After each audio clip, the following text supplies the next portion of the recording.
BCS ও অন্যান্য চাকরির পরীক্ষায় মানসিক দক্ষতার একটি গুরুত্বপূর্ণ অংশ হচ্ছে ঘন্টা এবং মিনিটের কাটা মধ্যবর্তী কোণ নির্ণয়।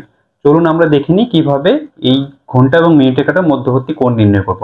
প্রথমে আমরা একটি প্রশ্ন দেখে নিই, এবং ঘড়িতে যখন 2টা বেজে 30 মিনিট তখন ঘন্টার এবং মিনিটের কাটা মধ্যবর্তী কোণ কত।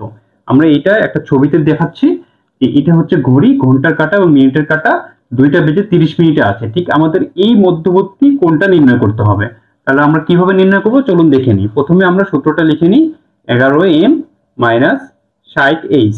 এই এমটা হচ্ছে মিনিট, এখানে কত মিনিট আছে 30, আর এইচটা হচ্ছে ঘন্টা 2, এটা ভাগ 2। এই জিনিসটা যদি করি তাহলে আমাদের উত্তরটা চলে আসবে। তো 11 গুণন এখানে কত আছে 30 মাইনাস 60 গুণন 2 বাই 2, তাহলে 3 11 33, 330 মাইনাস 60 দুগুণ 120 বাই 2, তাহলে আসলে কত হচ্ছে 0 1 2 210 বাই 2 বাই 105 ডিগ্রি। এই 105 ডিগ্রিটা হচ্ছে এই প্রশ্নের ক্ষেত্রে উত্তর।